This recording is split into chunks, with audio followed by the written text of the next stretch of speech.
We're on the bottom of page 52, and I'm speaking of the Hashem. Rabbeinu Avraham is telling us who to do good to, meaning who to do good towards, Imila Hetiv, with whom to share. He mentions just like Hashem shares with His creations on different levels based on what they need. Humans need different things, and animals need so on and so forth. So too we have to be the same, also be discerning with who we give what. You know, it could be, I'm torn about this, but it could be that giving a very poor person a very expensive gift is not actually a nice thing. It's embarrassing. Meaning, if a wealthy person would go to a poor person's house and give them a $3,000 salad bowl, such things, I don't know, blown glass from Italy, who knows what it would be. It could be that would actually give a lot of tsar to that person. Now, they probably need $3,000 for their own life, for their own help. Meaning, if you didn't spend money on the mnicha, but this is the kind of person who their house is falling apart. The table they're going to put the bowl on probably doesn't have enough legs on it, but they have a salad bowl on the table. It's not doing the right thing to the right person. And it could be that giving someone a bottle of wine when you go to them, the president invites you for a Shabbat dinner, I don't know that he'll appreciate your Manischewitz bottle of wine. It could be that to a president you have to give something different. You know, even in that regards, a person has to know who am I giving to and what do I have to give. The person doesn't have to give it. Appropriate on my end and appropriate on their end. This is an important thing. People sometimes are very insulted when you give them a gift because, well, if you can give me this, it means you don't know me. You don't really know what I feel, and you don't understand me as a person. Otherwise, you could never give this type of thing to me. Right. I think at the end of the day, people try. They're just trying to be nice. And you know, it's important on a gift receiver's end also, though, to know, okay, so they give me something I don't like. Let's keep moving. You know, I'll give it to somebody else. I'll pass it on to the next bar mitzvah, whatever it is that happens. Well, it's kind of like a bad shidduch. I mean, when you go out on a date and it's like, what were you thinking? What were you thinking when you set me up? Yeah. Right, you get offended. It's true. V'nedivut b'mamon, he says generosity with money. He shelo yatmin ha'adam ma shechananhu Elohim kedei le'anchilo l'achrim. Is that a person should not hoard the money that they have, and rather share it with others. K'mo she'nemar yitzbo v'lo yedam mi osvam. He gathers but knows not who will take. I always remember the passage of the Peliyetz about the man who builds a fancy house and all of his money he spends in the home and all of his energy and years he's building, and he dies. And then his wife marries someone else and moves into the house that he built with his new guy. This is a Peliyetz, you know, fool. What did you spend your whole life building this house for? You really built it for another man. I heard last night, I heard something from Naomi Shemer. Someone said that her song, Jerusalem of Gold, was very offensive to the Arabs. It only displayed the Jewish side of Jerusalem. Among other things, she said, you know, there are enough Arab poets to write songs about Jerusalem. I'm writing as from a Jewish perspective. She doesn't feel guilty about it. Which isn't very interesting. She says, you know, it's not that Jerusalem has... They were angry that she said Jerusalem has been desolate. Jerusalem has not been desolate. There have been Arabs here. There have been all kinds of nations here. How could... So I said, you know, Jerusalem without Jews is a desolate place. And she's also not afraid to say that. And she said something very interesting. Her saying was, it would be like someone going to a psychologist and saying that he's so sad that he lost his wife. She divorced him and left him. And he doesn't know what to do. So the psychologist, don't worry. She's living with another guy now. It's okay. She's happy. Like, what does that do for me? Yerushalayim had other nations taking over. They took it from me. I mean, this is my... When it comes to money, people hold on, but when? Until when will you use it? It's kind of like the Chazon Ish says about learning in yeshiva. He was very upset that they didn't study enough halakha in yeshiva. And he felt like they were studying too much Talmud. And that, he says, we're sharpening the mind, and never using it. That was his famous statement. And nobody listened anyway, so it's saying here. So King Shlomo says, David HaMelech says, we gather, but we don't know then who's going to get it.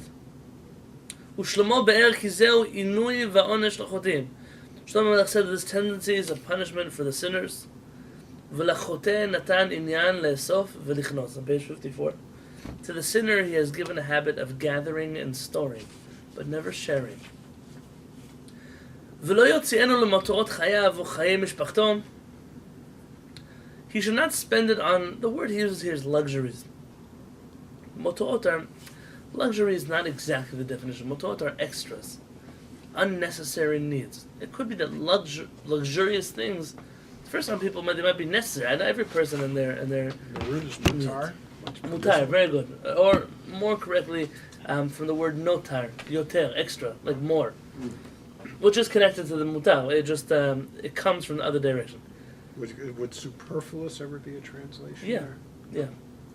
But I guess superfluous is vague because maybe I want it, and so is that superfluous anymore? If I want it, rather things that you don't need would include things that you want, but you don't need them. Or does a child need 5 ice creams if they want ice cream? No, that would be motarot, and this is what he's referring to. And every person might have a different level of what are extras for them. Of course. He must spend his money on the essentials, and then he says, the things that are as close to necessary as possible. Meaning, maybe he doesn't need that, but it's not to be written off as a luxury, but rather something that he wants and enough that it serves a purpose. Not to be too ascetic. Right. Also, don't go the other extreme at this point. Have a nice dining room and nice dishes. And Yeah. things. And he says here for his family and his dependents. Where is dependents? Well, in the old days, the workers. Workers, servants, maids. It's important the people that you hire, whatever capacity you hire them, you treat them as people who are yours in the sense of responsibility, not in the sense of ownership. I'm responsible for these people. I want to take care of these people. When a person has a Jewish company and they don't take care of people in regards of health insurance and all the things that other businesses would do, it's important that a person say, I want to take care of my people. So it's harder, it's more, I'm not judging, I don't know what goes into these things. But that would be taking care of the people that are in your care. I remember once, I was very, very young, and I was at someone's house, a friend's house, nice people. We all went to the store, and I guess everybody wanted something, and one kid asked for something. Obviously, it wasn't something important, like he wanted a ball from the shelf. Everything. He walks by the balls at the store, he wants one. $3, I don't know, whatever a ball costs. And the person who was hosting the kids, I don't know if it was a birthday party, I don't remember exactly what the context was, but said, you're not my kid. You go ask your parents for it, something like that. And obviously that's a real thing to say, right? You're not my kid. You ask your parents to buy you things. But there was something, the kid was very hurt by it. It's like an insensitive thing. Like, at this moment in time, I'm staying at your house, I'm eating your food, you took me to the store. I kind of am your kid. I mean, I'm dependent on you. I'm a 10-year-old kid. What do I have other than that? It's important. So you have guests. Also, they're your dependents. I heard a story. It was written in a book. That's interesting. Yeah, I mean, Powerful. I think that you've seen such things in your life. Maybe not that exact story, but I once saw that Rabbi Yosef in a book about Chacham Ovadia. I know in 10 years someone will hear this and say that I'm a heretic, but Chacham Ovadia Yosef once had guests that came to Israel and they stayed by him, like very distant family. And you saw this guy was sitting around all day long in his house. Didn't know what to do. Looked at this wall. He looked at that wall. So Rav Ovadia went and he gave him money. He said, go take yourself to a movie. When the kid said, we don't go to movies. I said, you don't go to movies, but what does this guy do? He goes to movies. He's my guest. I have to take care of him. There was something interesting to me. I don't know that in today's revisionist Rav Ovadia life they would repeat such a story. But that story left a mark on me. I told you that story about the TV. With the Rabbi Ovadia Yosef story. Yes, you did tell a story on the TV, right? It's a similar type of story. Yeah, I mean, I even know of a story where it's not the same, but I was once a chazan in an Ashkenazi shul, a tiny little. When I used to go visit my brother in Washington Heights, I didn't really like the shuls that were there. There was one very German Jewish shul. It was nice, but they had a lot of rules over there. There was a lot of order, and I don't do well with order. They had a very like a nice modern Orthodox shul, huge, but it was like single and mingle kind of crowd, and I was young, and I wasn't going there to get set up with anybody. And it had a little Hasidic shul, which was great, and okay, it had its own stuff that was going on. I once was walking, like some guy said, "Hey, can you be our minyan?" So I came inside, a little hole in the wall. This shul is like a mansion compared to that. It's a tiny little place. I can't tell you how little. Maybe there's right Nashim size. And I went in there, and after the tefillah, there was a man that came over to me and said, "I like your voice. Where are you from?" I told him I was in Baltimore, but I'm going to Israel. It must have been that in between stage. And he said, "I want to tell you a story about my trip to Israel." He was a Holocaust survivor. And he moved to New York, and later he said he was his father was very, very good friends with Rav Kook back in the day. And they always told him, like, if you ever go to Eretz Yisrael, there's a Kook family in Jerusalem, and reach out to them, tell them that you're sons of ours. And so he said, first time he ever went to Israel, obviously a long time before I spoke to him, but it was the one time he went, and Rav Kook had already passed away. And he had sent a letter to Rav Tzvi Yehuda Kook, the son of Rav Kook, the Rosh Hashiva, and said, I need a place to stay. I'm coming to Yerushalayim for 2 weeks. My brother and I were coming together. And Rav Tzvi said, of course, I know your family, I know your father. Please come stay by my house. And he didn't know that Rav Tzvi Yehuda lived in a tiny little one-bedroom house. And he went to him, and he told me that Rav Tzvi Yehuda Kook told him to please sleep in his bed. He said, I can't sleep in your bed. I'm a guest. He said, listen, I wake up very early, 4 or 5 o'clock in the morning to write books. He says, and I'm going to have to come out of my bedroom into the living room, and inevitably I'll bother you. He says, I'd much rather you sleep in my bed, and I'll sleep on the couch, and that way I can write my books and not have to bother anybody. He was married? No. I don't know all of Rav Tzvi Yehuda's life history, so it could be he had already lost his wife. I don't know exactly what were the circumstances at that point. It's a good question. Must have been that. Yeah. And then... Or his wife was away. And then he told me, he said, but you want to know the greater story than that? He said, Rav Tzvi Yehuda Kook the next morning told us that he canceled his plans to go teach in yeshiva, and he took us on the bus to see the Israel Museum, to see some famous sites in Jerusalem. Really? He said he spent the whole day with us taking us around on the bus. Because he knew why they were there. Well, he said, we came, we were his guest, and he felt like he had to show us Yerushalayim. I'm sure that Rav Tzvi Yehuda's Zionist sense of also showing them the land and was very dear to him, but he took a day out of his head. He was a gentleman. Right, but that's very special because you don't find that so much anymore. It's almost like, come be a guest in the house, but don't bother me too much. Don't inconvenience me. And I almost feel that, yeah, there's truth to that. I guess sometimes guests are very tedious, they're very needy, that's a problem. But if you already invite a guest, then at least do it right. It's like, can I give it to the God? Don't throw it in his face. Give it to him nicely in his hand. Then put it in an envelope. I don't know, whatever makes it respectable. You're doing it anyways, so do it with a smile. You're anyways going to have a guest for Shabbat, so you might as well at least pretend to be enjoying it.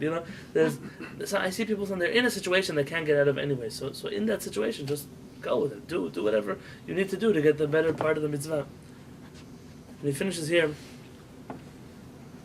The Torah urges us, you shall rejoice with all the good that Hashem has given you in your household. Ata, you, v'Halevi, and the Levi, v'Hager asher b'kirbecha, and the convert, the stranger that's in your midst. Meaning those who don't have a home, those who don't have a place. So it means convert, not necessarily convert as in the sense of converted to Judaism. Mm-hmm. But someone who's a foreigner. Now, what exactly is the Torah? It's very tricky how to tell when the Torah is referring to ger, meaning a non-Jew who lives in the land of Israel and he's a stranger, just a traveler who's a stranger who's Jewish, or actually a convert to Judaism. And I don't have all the rules down pat exactly when you would understand each of those, but imagine that I just saw last year, Thanksgiving time, someone sent me a YouTube clip. And then there it said there's an initiative to invite people who don't have places to go for Thanksgiving. There's an initiative of people inviting them over. People you never met before. There's like a website and random people need a place for Thanksgiving and they bring them in. And they do that with like the military a lot.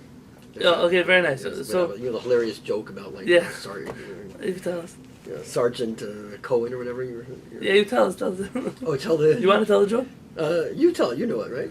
They said it was once a guy who, a lady calls up the army base and says, I really would like to have, I have room for 6 to 10 soldiers at my Thanksgiving dinner. Please, I know Jews and no Mexicans, we don't. And so That's like a Trump it commercial. comes time for the Thanksgiving dinner, and she gets a knock on the door. She opens it up, and she finds 10 black soldiers there. And she says, "What are you guys doing here?" She says, "Oh, they sent us from the base. They said you have room for dinner." She said, "No, this must be a mistake." She says, "No, Captain Cohen never makes mistakes."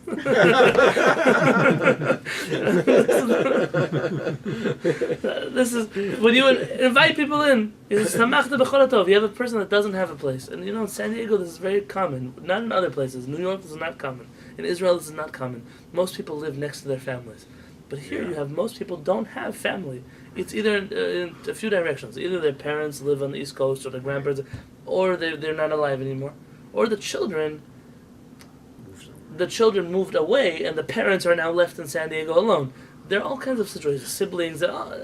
It's time to welcome people in. Again, this is part of the mitzvah. ולא הרי המתנדב לערוך משתה לעשירים שאינם צריכים למזונותיו, כהרי המאכיל בשיעור כזה לעניים נצרכים. We cannot compare one who provides a feast for the wealthy, who do not need his food, to one who gives that amount of food to the needy. You can't compare the two. He wants to throw a party for all his friends for his political campaign. It's not the same as throwing a party for a bunch of people who don't have food. You should know in the old Ashkenazi communities. It's a very good minhag. That I don't know why the Ashkenazi community stopped doing this, but it was the custom in Ashkenaz. That when they would get married, they have the center of the hall, the area that would be the bride and the groom sitting with their family. The first ring of tables around the bride and groom were all the poor and homeless people from the city. And only afterwards did the people who were actually invited as guests have a room to sit. Not in some corner of the room. I've been to weddings like that many years ago. Really? Yeah. It's I a used to good see it 30, 40 minhag. years Not just for ago. Ashkenazim, it's a good minhag for everybody to pick up on. In Crown Heights, you'd see that. In Brooklyn, Interesting. you'd see that. Maybe it wasn't like the schleppers table. It was everybody was invited, and these people were meant to be made the most comfortable. You're making an event. There's even, I heard, organizations in New York where they take food after weddings and repackage them and sell. You know how much food gets thrown away after a wedding? We're not so used to. Like in San Diego, you even do a big wedding. It's like a small scale big wedding. Some of the weddings for 1,000 people. We have 2,000 people. It's like crazy numbers of They people. rent that Yankee And Stadium. 100 people don't show up to the wedding. They had another wedding that night. It's a lot of food. Yeah, how much food goes to, and they can't sell it. They can't keep it for the next day. This food goes to waste. And so their organizations, they'll pick them up. It's all kind of politics, how you can recycle food and give them to needy people, health department and all these stories. But there are families that need it. There are people that need it. Imagine what a person could do. The whole Shabbat dinner shows up at their house. A whole Shabbat dinner for 3 weeks. They can freeze it. They can defrost it. It's an incredible thing. A chesed. What about the wedding cake? That would be like Marie Antoinette. ואמר יתעלה בדבר סגולותיו ונדיבותו, and Hashem said about his own qualities and generosity, להחיות רוח שפלים ולהחיות לב נדכאים. He says he does this to revive the spirit of the lowly and to revive the brokenhearted. ועוד אמר כדי להמריץ את עשיית הדברים הרצויים, and in order to urge people to do this, he said, הלא פרס לרעב לחמך ועניים מורדים תביא בית, כי תראה ערום וכיסיתו, ותפק לרעב נפשך ונפש Na'ana tasbih. He says, give your bread to the famished and bring the impoverished into your home. When you see an unclothed person, cover him. Avail yourself to the hungry one and satisfy the desire of the suffering. I just saw a very interesting video clip from Shaar. It was clearly a somewhat disturbed individual. He was Russian with all kinds of tattoos on him. And he walked into Shaar and he didn't have a shirt on. And he was looking for clothing, it seems like. He didn't have anything. And he went and some guy started screaming at him, get out of here, you're not dressed for our neighborhood. And the other guy said, why don't you take off your shirt? Why you don't like that he doesn't have a shirt? You take off your shirt, don't scream at him. And so this guy took off his own shirt and gave it to him. Well, I'm not telling you have to go take your clothes off, but to take care of people, it's a basic It's imitating need. Hashem. Of course, very good. And sometimes people say they want to be strict about certain mitzvot. They want to be strict about kosher. They don't need this and they don't need that. And they think it's being strict. They're just invalidating all kinds of other halachot. But they want to be strict about... I can give you 101 things Jews are strict about that they don't need to be strict about. They want to be strict about their lulavim. They want to be strict about their sukkot. They want to be strict about their matzot. They want to be strict about their cheesecake for Shavuot. They're strict about all kinds of things. But there are other things to be strict about. Be strict about how you give tzedakah. Be strict about the 10% that you give from your matzot. Be strict about how you treat people that don't have. Be strict about how you speak Lashon Hara about people. Be strict about taking care of the orphans and the widows and the downtrodden. Be strict about the things that Hashem is strict about. You know, Hashem never once in the Torah says he keeps more kosher than somebody else. He never says, I am the Lord who keeps kosher. Never once in the Torah does it say that. I am Hashem who does zakah. I am Hashem who does chesed. I am Hashem who does goodness. I am Hashem who takes care of the downtrodden. I am Hashem who lifts up those who are embarrassed. So on. That's what Hashem does. So we should involve ourselves more and more in those things, and less in the things that are not what Hashem takes pride in. Those are just rules. Yeah. Something to think about.